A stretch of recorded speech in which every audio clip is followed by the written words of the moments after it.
Okay, I would first like to thank everybody for joining with me in this presentation on 19th century spiritualism and medicine. I'd also like to extend a thank you to Sarah Halter for setting up this production and also for the invitation that led to this particular presentation. So I'd like to spend just a moment talking about the focus of what we're going to be talking about. I want to remind you that this research is focused on the mid to late 19th century. And this is a time when the evolution of spirit healing, its philosophy, its practitioners, and its promises were really in their golden age, if you will.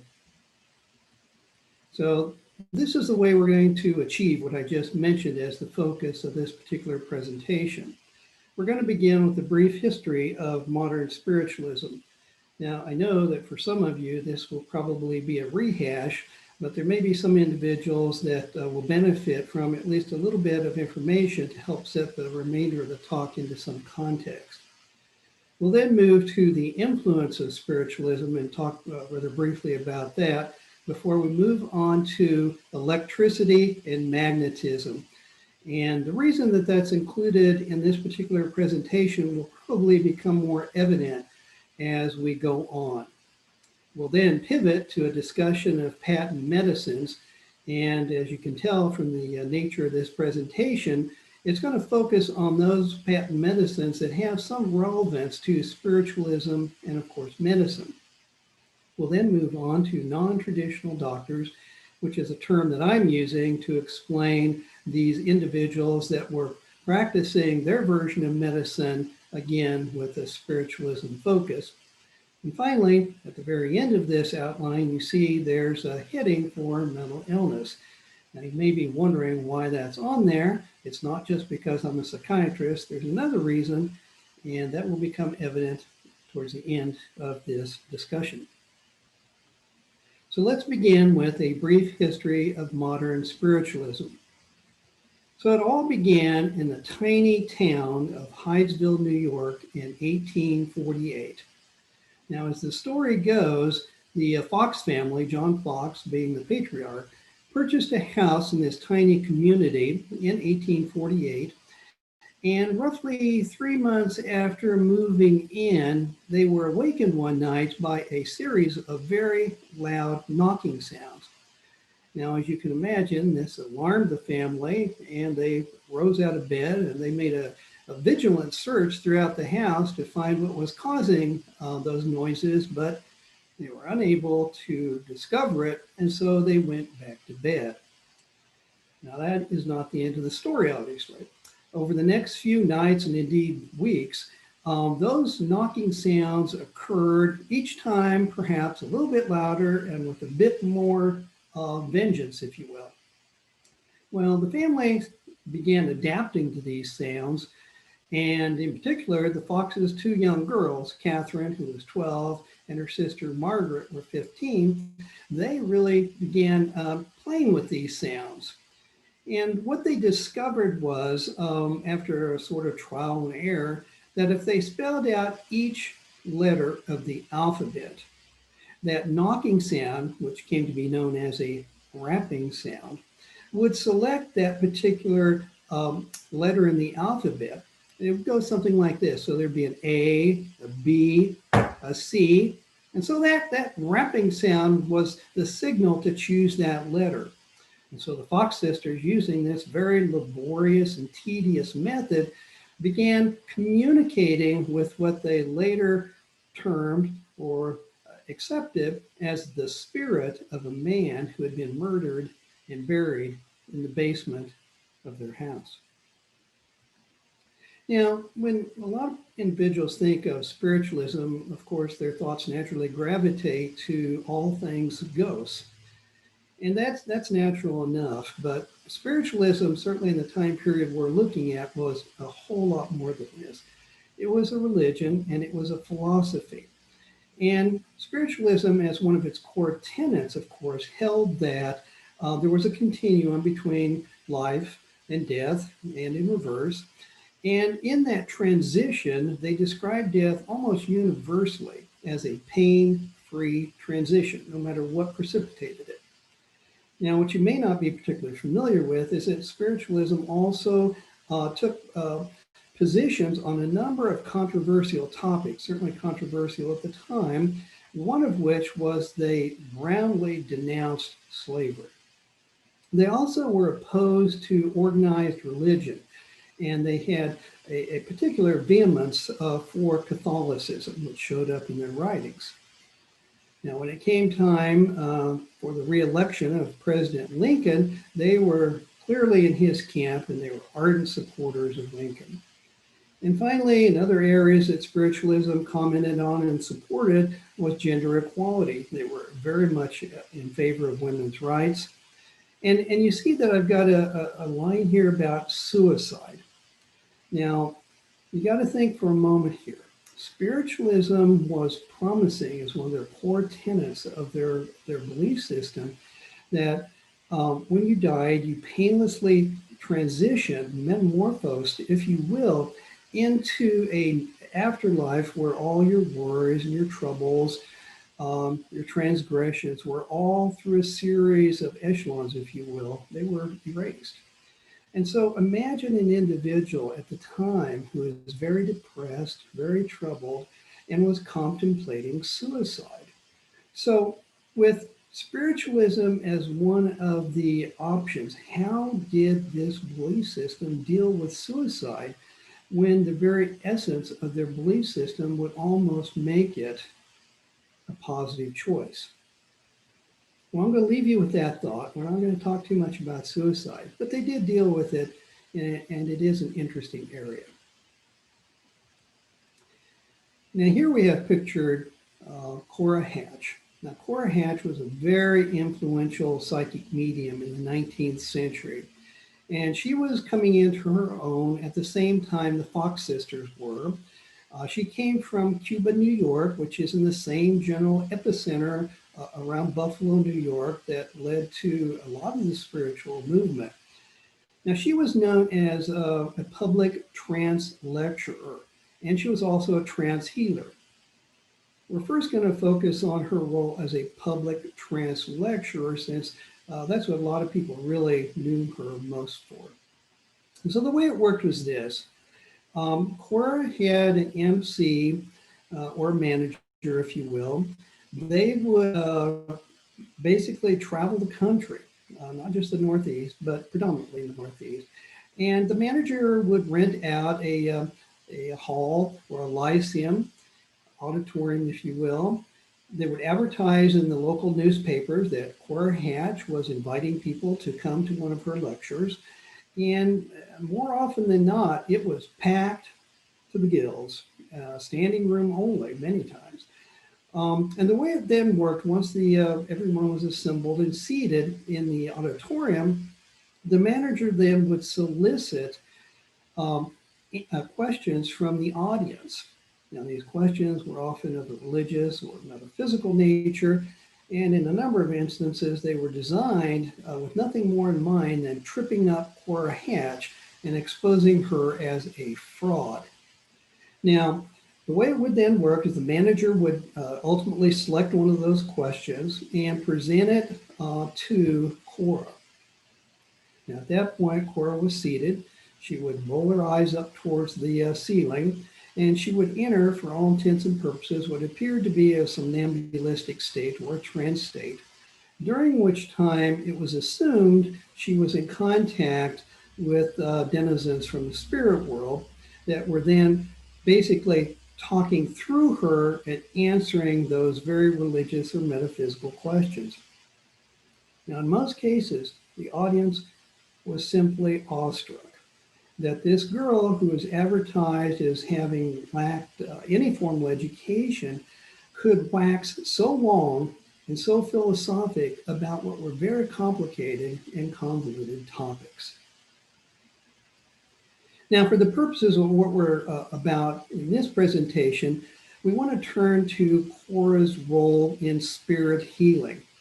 And as you'll discover as we go through this presentation, spiritualists, quite a number of them, were involved in some aspect of spirit healing, as they called it. Now, Cora wrote this book after many years of experience. She called it psychopathy or spirit healing, where through the lessons and the lectures that she presented in concert with the spirits that were instructing her, she talked about health, disease, and healing. Now, the spirit that was controlling her and giving her all this information was none other than Dr. Benjamin Rush. Now, of course, Rush had been dead for decades, but he came from the afterlife, and as the story goes, was instructing Cora. Now, you'll see, and you may be questioning in your mind, her name is Mrs. Cora L.V. Richmond. Cora's name changed with each of her 4 marriages, and so at this particular point in her life, her husband's last name was Richmond. Now, as we thumb through a few pages of this book, we come to the table of contents, and you can see it certainly looks very erudite and scientific. And I draw your attention to lesson 4, where that particular lesson is focusing on psychology, mesmerism, magnetism, and electricity as healing agencies.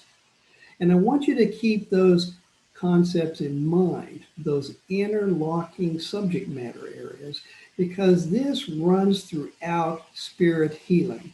And we're going to visit this many times as the philosophy or the scientific underpinnings of spirit healing as we go through this presentation. Now, I just wanted to pull some snippets out of Cora's book to give you an idea of what she was talking about, where she was coming from. So let's start with the one that is bracketed in red. The true magnetic healer is the individual who, in his own person, possesses the greatest amount of magnetic particles, vitalized by the vital spark, and think electricity here, and controlled by an adequate will. So here we have all these concepts. We have magnetism, we have electricity, and of course we have the spiritualists themselves. In the green rectangle, electricity, as a result of the contact of physical atoms with the dynamic action of the blood, we have magnetism, which becomes human magnetism by being generated in the human organism. So again, what we're seeing here is we're seeing electricity and magnetism fused with an understanding of human physiology in an attempt to add credibility and legitimacy, of course, to spirit healing. Now, Cora anticipated that there were skeptics out there and people that would certainly question all this. And so she had a question and answer section in this book. And I've extracted one of them at the bottom. And it goes, how is it that some spirit healers that know little about it are controlled by spirits, do wonders, or wonders are accomplished through their mediumship? And the answer was, because the spirits who control them know. The power that does the healing has the knowledge. Now, Cora's book on spirit healing was illustrated to further underline both the scientific nature of what she was trying to present and I believe also to add more legitimacy to the whole concept. So here's a picture, and it has these interlocking circles, if you will, where we have the electricity and the magnetism and the spirit or the individual all coming together. And she says, spiritually guided clairvoyance is the only solution for the great system of medical science. And she goes on, one must be thoroughly acquainted with the magnetic, electric, and psychic forces of all temperaments. Now, as we transition to our next topic, we're going to talk about influence. And we're going to attempt to answer a question. What was the influence of spiritualism in the 19th century? Was this simply a cult, or was this more dynamic and permeating larger segments of society? Well, unfortunately, it's impossible to precisely determine an answer to that question. We can approach it indirectly by a number of means, some of which I've listed on this slide. So for example, there was an 1857 article that stated that around 1 million individuals were spiritualists in the United States. Now, a vast number of those, if you will, a third, came from New York, but it might seem less obvious where other concentrations of spiritualists were located. So we have them in Ohio and Indiana, Massachusetts, Illinois, and Pennsylvania. Now, another way to get kind of a feel for the influence of spiritualism in the mid to late 19th century was to look at their publications. And in a theme that I will go back to on a number of occasions and remind you of is that spiritualists were very ardent in their publishing interests. In fact, it's probably one of the main ways that they exposed individuals to their religion. But setting that aside, the 1871 edition of the American Bookseller's Guide noted that the sale of these books is as steady as of books in any other department of the trade. So their books were very popular. Now, another way is to look at new periodicals, such as newspapers, journals, magazines. And during the Civil War, for reasons you can well imagine, the number of these had declined significantly. But in the decade immediately after the Civil War, there were 51 new publications launched that were devoted solely to spiritualism. In the succeeding generation, another 43. But towards the end of the century, only 27 new publications were launched. And that trend that we just described pretty much mirrored the rise and fall of spiritualism as it declined, rather significantly towards the end of the 19th century and certainly into the early 20th century. But no discussion of the publications devoted to spiritualism would be complete without mentioning the Banner of Light. The Banner of Light was an 8-page newspaper that was published weekly from 1857 to 1907. And that made it the most influential and longest running periodical devoted to the subject. Now, it's also interesting because it is a treasure trove for research in looking at how spiritualists documented and viewed the Civil War. And the Banner of Light reported on the battles and the controversies, just like any other newspaper at the time, but of course they did it from a spiritualist standpoint. Now, the circulation varied between 15 and 30,000, which was respectable. And it was the brainchild or the inspiration, if you will, of 3 individuals: Luther Colby, William Barry, who was actually killed in the Battle of Antietam, and Mrs. Jenny H. Conant, all of whom were ardent spiritualists. Now let's talk a bit about electricity and magnetism and see if we can tie this a little bit more into spiritualism and medicine.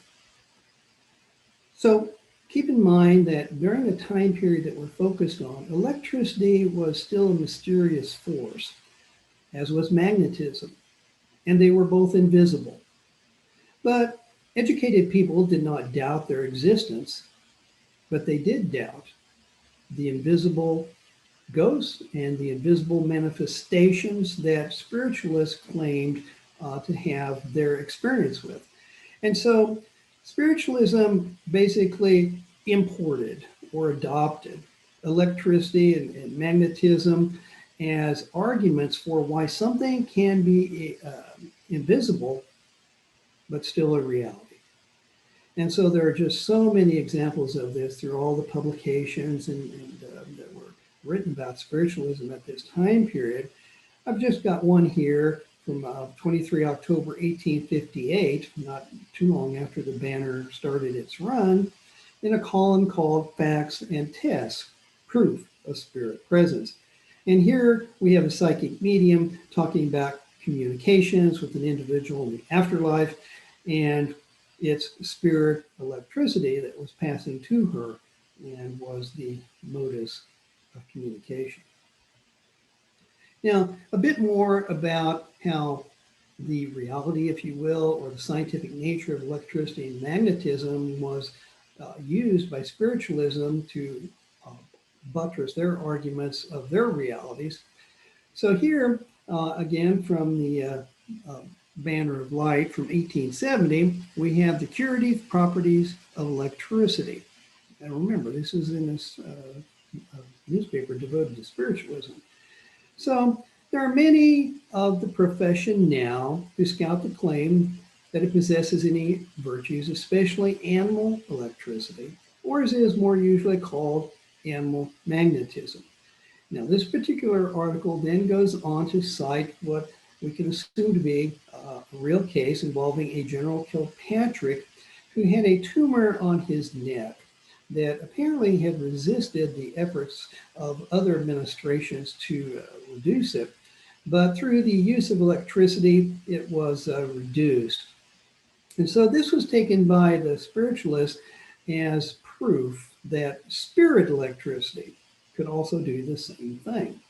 So in red, it is applicable to all the ills that flesh is heir to, whether functional or organic, more potent and efficacious than drugs, because it is the natural stimulant of the system. It's readily assimilable and congenial with the workings of the organic forces. Ordinary medication is a violence to the system.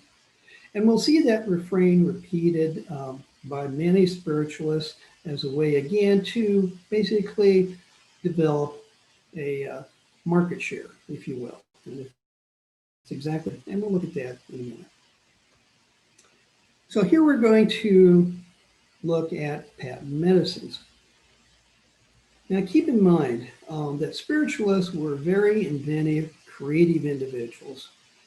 And they developed a number, many nostrums and notions, patent medicines, that relied on spirit formulations. In other words, just like Cora Hatch, they were in contact with someone in the afterworld, not necessarily Benjamin Rush, that was directing them in the formulation of these particular patent medicines. And they also relied on electricity and magnetism in their formulations, again, to add some legitimacy, if you will, from a scientific standpoint. And like all patent medicines, testimonials were an important element in their marketing campaign. Now, we're going to take a moment and look at this particular patent medicine as an exemplar of what spirit patent medicines were all about. Now here we have an advertisement in the Banner of Light from 28 January 1865. Not too long, of course, after the paper had started its run.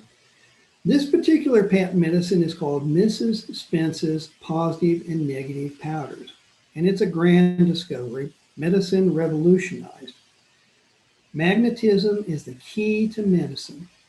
Polarity is power. The positive and negative forces lock and unlock everything. Disease is either positive or negative magnetic state. The positive and negative powders are based upon the true science of disease, and the positive and negative powders are magnetically polarized. So here we have an ad in the Banner of Light from 15 December 1866. Now keep in mind, the Civil War had just ended many months earlier. And we see in this particular ad what a number of patent medicines did, but we're focusing on the spiritual patent medicines. They took the opportunity to tie where the society was at that time as part of their marketing campaign. And so here, for the healing of the nation, the great spiritual remedy, Mrs. Spence's Positive and Negative Powders. And we can carry that a little bit further with this particular ad that was in 1867. The Irresistible Army of Witnesses. Again, an allusion, of course, to the recently concluded war. The irresistible army of witnesses to the supremacy of the great spiritual remedy, Mrs. Spence's Positive and Negative Powders. Now, the promoter of this particular patent medicine stated in this ad that in presenting that testimony, and he's referring to what he considers scientific testimony and also testimony of those individuals that have used this medicine. So in presenting that testimony and evidence, I've been actuated by one desire. I desire that others shall know the positive and negative powders just as I know them. Well, all things come to an end, I guess, and in 31 December 1870, this was the last ad that Mrs. Spence's placed in the banner of light. So Mrs. Spencer's positive and negative powders. So what's missing here? Well, there's no reference to it being a spiritual remedy. They use the word magic. That's as close as they come. But all was not lost. For whatever reason that we do not know, why they stopped advertising the banner of light, you could find Mrs. Spence's powders advertised in the American Spiritualist, which was another journal of the time, this from 8 April 1871. And what I want to draw your attention to here is, again, we're advertising this being a great spiritual remedy. And we're also, it's kind of interesting, this particular ad is listing, 30,000 cures, but even more so, it's listing the particular conditions that have, supposedly been improved through the use of these powders. And you can see that it's the common ailments of the time: neuralgia, dyspepsia, catarrh, chills, and fever. But a little bit further down the line, you see nervousness and sleeplessness. So spiritualists were not ignoring emotional contributions to an individual's health. What do we know about the promoters of this particular patent medicine? Well, not a whole lot. And what we can glean is based on the advertisements for the particular powders. So from those, we can discern that Peyton Spence, as he noted, was an educated physician. And he claimed that he was a professor in one of the oldest medical schools in the West, but nowhere could I find which school. Clearly, as noted in the ad, Mrs. Spence's powders were created through a mediumship, in this case of Mrs. Amanda M. Spence. Now, there's no mention of what the relationship between these two individuals was, but I suppose it may be fair to say that they were married. Now, the scientific principle of Mrs. Spence's powders was based on interior, as they referred to it, meaning spiritual and invisible agencies, and not the external symptoms that traditional doctors relied on. So what that meant is that if you had a fever, and perhaps your face was flushed, maybe you had a rash, a traditional doctor would look at that. A spirit healer would rely on more spiritual and invisible agencies, and magnetism, think of that. Now, all diseases, as we previously noted, are either positive or negative, which again raises polarity and magnetism, and require either negative or positive treatments. And again, from an ad, whoever has visited a public hospital must have been sickened, disheartened at the endless purging, vomiting, cupping, blistering, plastering. Maybe this was a potent appeal to those individuals who were concerned about more traditional medicine. Now, I don't want to leave you with the impression that Mrs. Spence's was the only patent medicine that was spirit-directed. There were many, many, many of these. And I've listed 3 here on this slide. So from 1866, we have neuropathic balsam, or nature's great harmonizer, humors and skin diseases. Now, directly opposite that, important notice to every woman, maiden, wife, or mother, Dr. H.B. Storer has a nutritive compound. And of course, it comes from his clairvoyant or spiritual directions. And at the bottom, from 1870, nerve food, a spiritual gift. And again, to all those suffering from neuralgia, headaches, dizziness, and so on. Now, these bottles are from my own collection. The one that's in the red, magnetic oil will cure rheumatism, which is a very common plague at the time. And then in the green, we have Trask's magnetic ointment, Dr. Wilson's magnetic ointment, and Professor DeGraff's electric oil.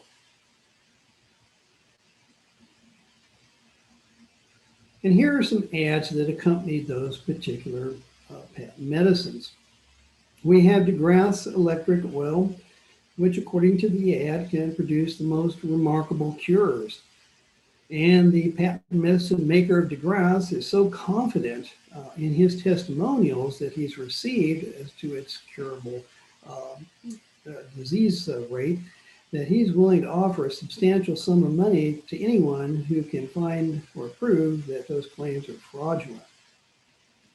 Now, on the other side, we have Dr. Trask's magnetic ointment.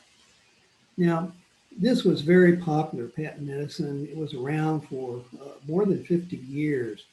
And as the ad states, that this remarkable and most interesting remedy, it's composed of the most concentrated juices of the most powerful and the most soothing plants and roots in nature.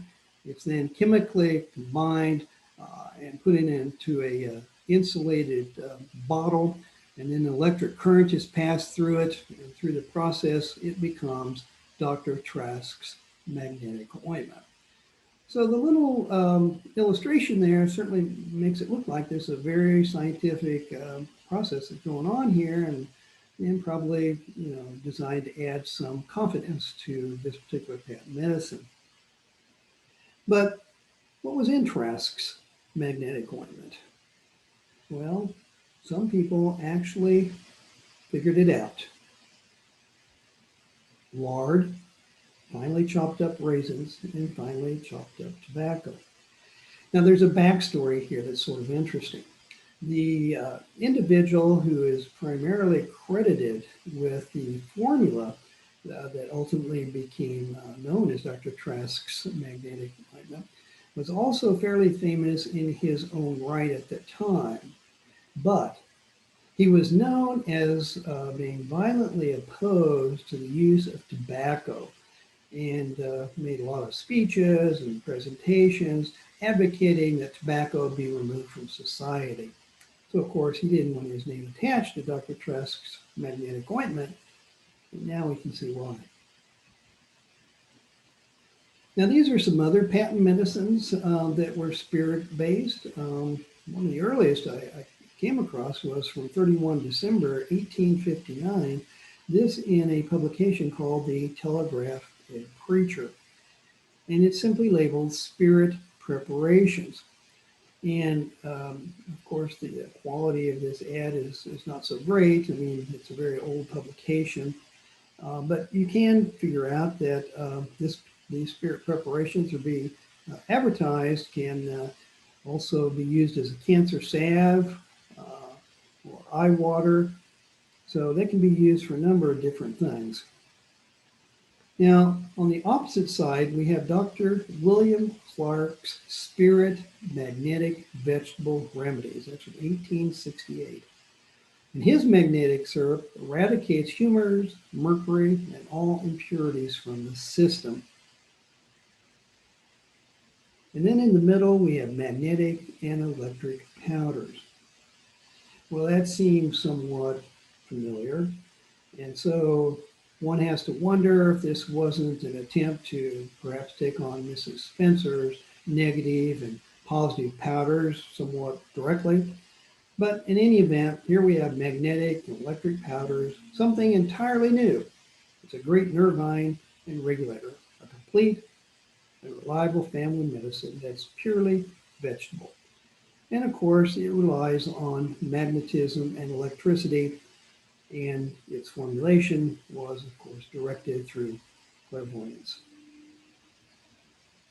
Now, I don't want to leave you with the impression that These patent medicines that were spirit directed were limited to pills and ointments. They were not. And so here we have an article from the Brooklyn Eagle from 1 June 1866, and is talking about a Dr. von Eisenberg and his celebrated apparatus, the purpose for which was the etherealization of medicines, so that the medicines could be brought into contact with, as he stated, each nurse's specific office. Now, again, this was the interpretation and construction that was directed from a metaphysical source. Nowhere could I find what the description of this complex apparatus actually consisted of, but it must have been of some note because Dr. von Eisenberg claimed that it could cure deafness and blindness, so it certainly probably appealed to some individuals. Here are some further examples of what I've been talking about. And here we have an ad for the use of head magnets.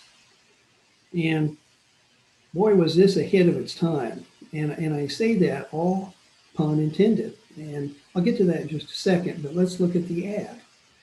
Here from Banner of Light, 1870, we're advertising head magnets for the use of clairvoyance for the treatment of nervous disorders and neuralgia. So why did I put the pun in there? Well, because here we are now using head magnets to actually treat those conditions listed here. We've called it something else. We call it transcranial magnetic stimulation. And it is indeed used to treat mental disorders such as major depressive disorder, anxiety, and is research applications extend to a number of neurologic conditions. And I have a great deal of experience with transcranial magnetic stimulation, having treated hundreds of patients with major depression and anxiety, and in the course of which I've administered thousands of treatments. So isn't it interesting that head magnets have actually found use in the modern day? Now on the bottom, we have Dr. A.S. Hayward, and he describes himself as a magnetic physician, and he's promoting something called magnetic paper. Now, he doesn't seem entirely convinced about it. He notes that it's popular in Europe and gaining some traction in the United States, but if you are interested in learning more about this magnetic paper and want to give it a try, you can drop him a line and he'll send you a sample. All right, now let's turn to what I've described or termed non-traditional doctors. Of course, these are individuals that were practicing spirit healing or relied on some aspect of electricity or magnetism to carve out a niche that they hoped would attract patients. And we can't begin that discussion without first mentioning Emma Harding Britten. Britten was a very famous spiritual medium during the 19th century. She was from England, and over there she was a very well-known opera singer. She was also a prolific author, as many spiritualists were, and she wrote a book called Modern American Spiritualism that's actually a very useful reference for gaining some understanding of who and what and why was going on with spiritualism in the years preceding its publication. And Britten's also known for another thing. As I mentioned, spiritualists were ardent supporters of Lincoln, and so when he was assassinated, they were deeply troubled. And Britten, a few days after his assassination, delivered a very well-received eulogy that was well-received across the nation. But for the purposes of our discussion here, I want to direct your attention to a book that she wrote, which again was the culmination of her experience as a spirit healer. This book that she wrote was called The Electric Physician, or Self-Cure Through Electricity. And if you thumb through this book, it certainly looked very scientific and technical, And I've listed some of the sections here just to give you some of the flavor of that. So she's talking about electrical machines, the placement of the electrodes, how all this applies in the delivery of spirit, electricity, health, and disease, the placement of the battery, and what it can be used for. You see some of the things listed. At the end of the book, there's an advertisement for the home battery, which was an electromagnetic machine for sale by Dr. William Britton, her husband.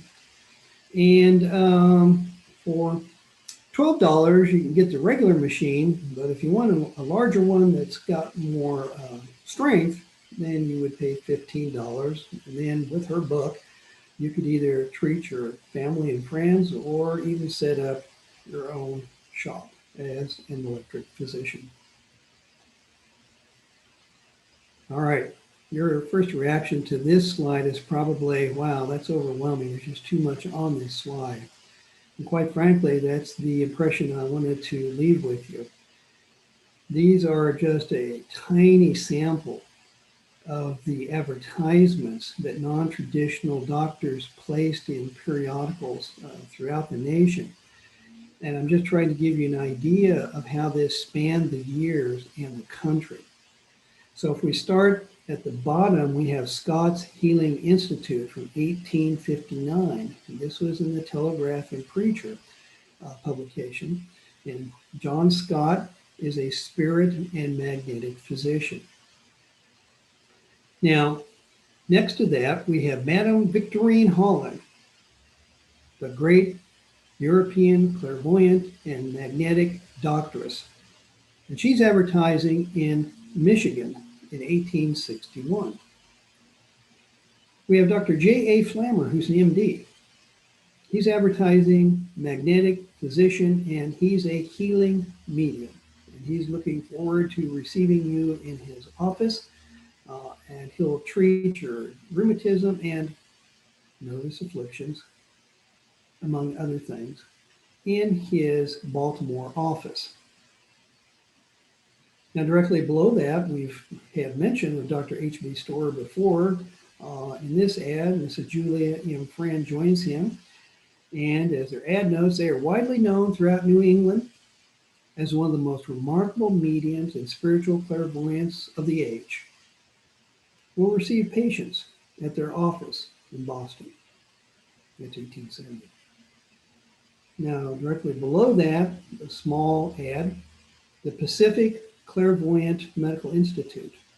Mr. and Mrs. W.H. Hutchinson welcome you to their San Francisco Medical Institute. That's from 1868. And then, just arrived, Montpelier, Vermont. Citizens in Montpelier can look forward to a spiritualist and healing medium. And again, I've highlighted that they're willing to work with you if you are depressed or nervous. And then the last one from 1880, Sarah A. Danskin.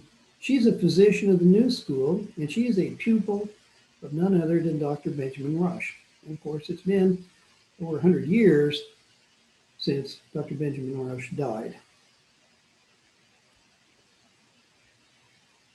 Now, going on and looking at non-traditional doctors, here we have an interesting testimonial that was published in the June 1866 edition of the Banner of Light. This involves a Dr. Babcock, who's located in New Bedford, Massachusetts. And this article wants you to know that Dr. Babcock is a clairvoyant, magnetic, mesmeric power. He is an educated physician of 25 years standing, which makes him both safe and reliable. Now, the area I've highlighted on this particular article is really kind of interesting. The article states, we had a violent headache. And what that's referring to are the editors, one or more, of the Banner of Light. So one or more of those editors had a violent headache for 2 days when they accidentally met the doctor and requested him to relieve us of the pain we were laboring under, if possible. He did so after manipulating the head about 30 minutes.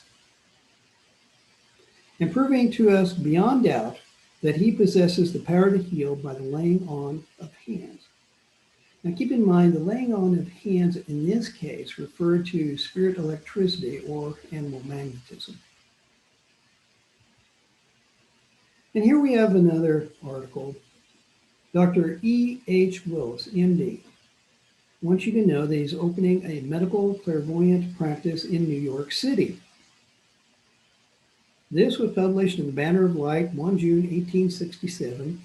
And Dr. Willis wants you to know that he has a connection with the New York Medical College for Women.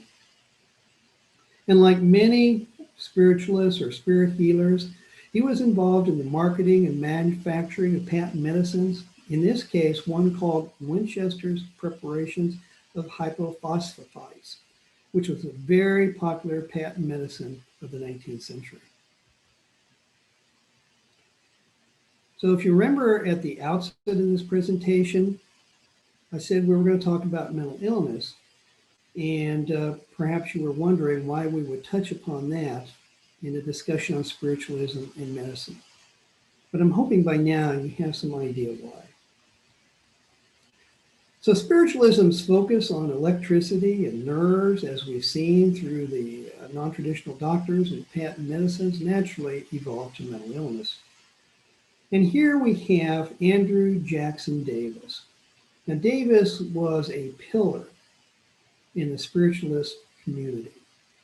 He was an animal magnetist in his early life. He was a clairvoyant.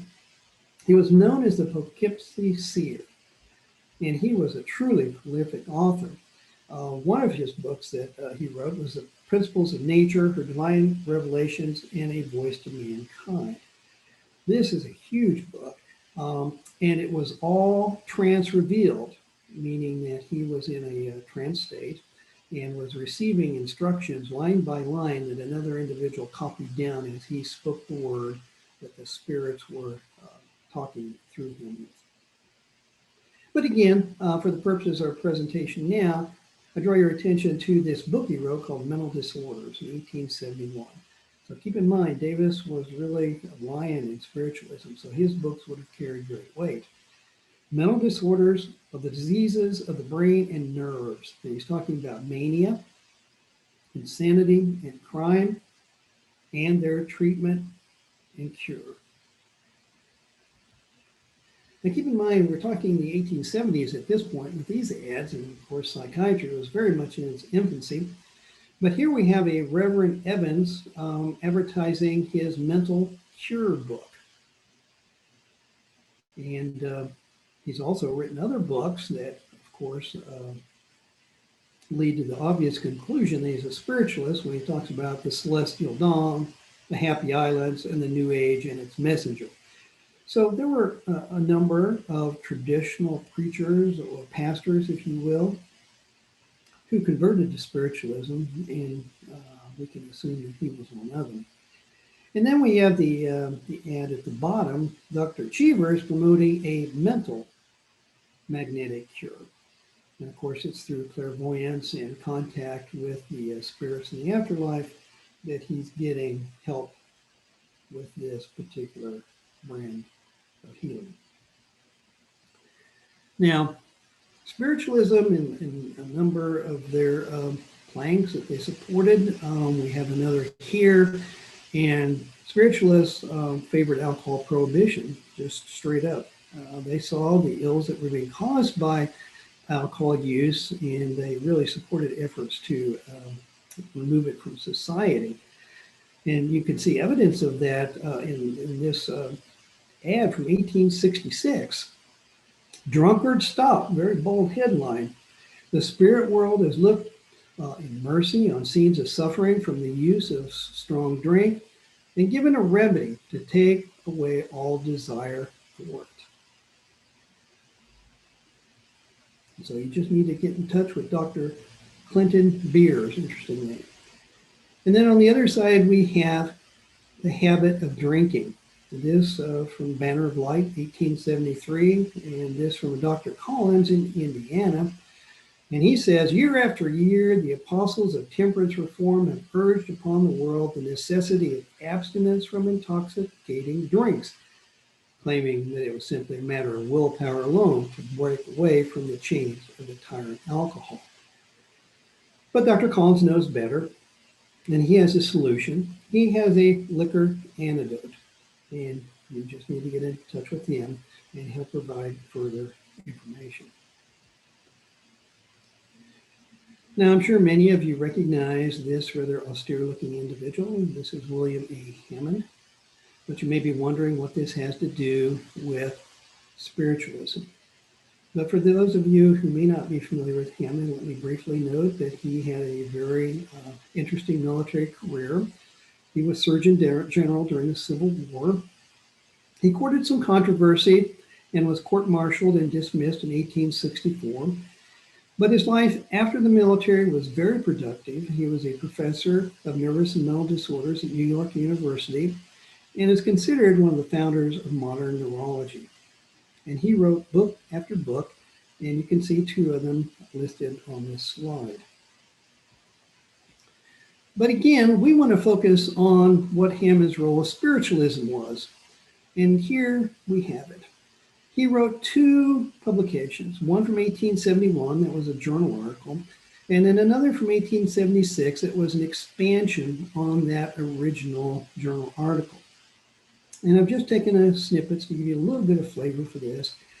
From Physics and Physiology of Spiritualism, written in 1871, he states, there is an inherent tendency in the mind of man to ascribe to supernatural agencies those events, the causes of which are beyond his knowledge. Now, 5 years later, in the book, he's saying spiritualism is a religion. As such, it is held tenaciously and honestly by many well-meaning people. To reason with these people would be a waste of words, just as much as would be the attempt to persuade a madman out of his delusions. Now, you might imagine that spiritualists did not take kindly to these critiques, particularly the one in 1876. And they did not. And they fired back in the Banner of Light and other spiritual publications. And throughout 1876 and 1877 to a lesser degree. But here you see a few examples. The first one, Hammond on Spiritualism. But Dr. Hammond, when he says spiritualism is a religion, means it in an offensive sense and assumes the supercilious air of pitting superiority. The one below it, the exposers. Dr. Hammond, whose ignorance in respect to the actual facts of spiritualism seems to be equaled only by his arrogance and temerity. And then the last one, the secret out. It's even more critical. When Dr. Hammond, in his worthless book entitled Spiritualism and Nervous Disorders, gives 366 pages to his task, his object is to show that our facts are all chimerical.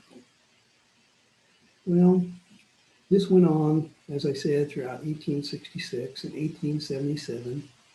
And despite the back and forth between the proponents and the advocates and individuals who favored spiritualism, those who didn't, spiritualism continued to decline through the latter part of the 19th century, certainly into the early 20th century. And so with that, we come to the conclusion of this presentation. Brief summary is listed on this slide. If you found this topic interesting, and I hope you have, I would invite your attention to this recently published book, Spiritualism in the American Civil War, which covers a great deal of material, much of which I think and hope you would find interesting. And with that, we conclude this presentation, and thank you for your attendance.